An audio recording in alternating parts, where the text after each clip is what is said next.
ಶ್ರೀರಾಮನಂತಲ್ಲ. ನನಗೆ ಮಾತನಾಡುವ ಅವಕಾಶವನ್ನೇ ಕೊಡಲಿಲ್ಲ, ನನ್ನ ಅಭಿಪ್ರಾಯವನ್ನು ಕೇಳಲಿಲ್ಲ. ಭಾವನವರಾದರು ಒಂದು ನನ್ನ ಮಾತನ್ನು ಕೇಳಬಹುದಾಗಿತ್ತು. ನನಗೂ ವನವಾಸದ ಯೋಗ ಸಿಕ್ಕಿದ್ದರೆ ಬೇಡ ಚೆನ್ನಾಗಿತ್ತು.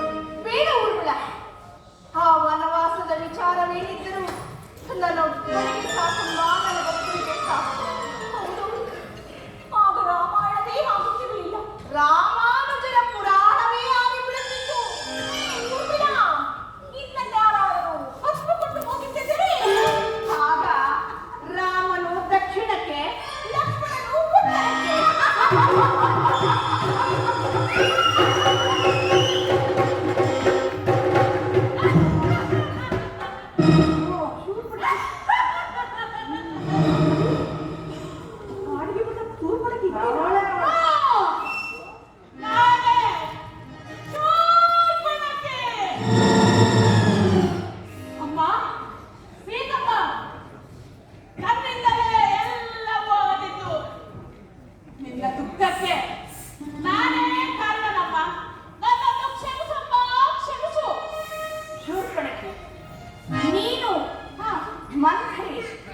ಕೆಟ್ಟವರಂತೆ ಕಾಣುತ್ತೀರಿ ಅಷ್ಟೇ, ಆದರೆ ರಾಮನ ಗುರಿ ಸ್ಪಷ್ಟವಾದದ್ದು ನಿನ್ನಿಂದಲ್ಲವೇ?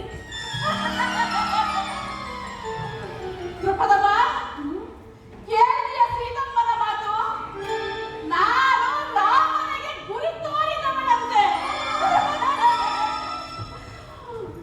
ಸೀತಮ್ಮ ನಿನ್ನನ್ನು ಅಪಹರಿಸಲು ಇಂದರಾದ ರಾವಣನಿಗೆ ಹೇಳಿದವಳೇ ನಾನಮ್ಮ, ನಾನು. ಯಾಕೆ ರಕ್ಕಸಿ, ಯಾಕೆ ಹೀಗೆ ಮಾಡಿದೆ?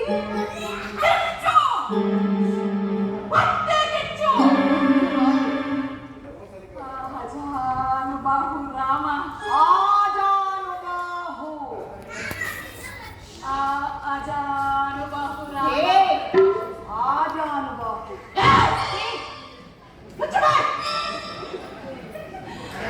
ಆ ಸುಂದರಾಂಗ ಅಜಾನುಬಾಹು ರಾಮ ಸಿಗಲಿಲ್ಲವಲ್ಲ,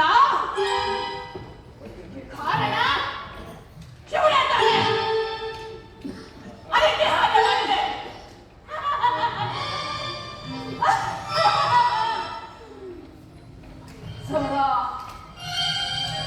ಸವತಿ ಮತ್ಸರ,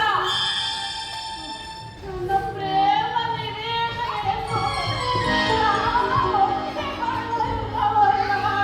ಏ ರಾಕ್ಷಸಿ, ಹೀಗೆ ಬಾ.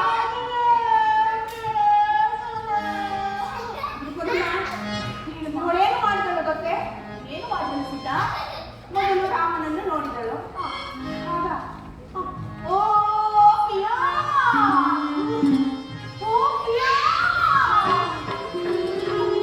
ನಿನ್ನನ್ನು ಮನಸ್ಸೋದು ಬಂದಿರುವೆನು. ನನ್ನನ್ನು ಯಜ್ಞವಾಗಿ ನನ್ನನ್ನು ಮರೆಸು ಪ್ರಿಯಾ. ಸುಂದರಿಗೆ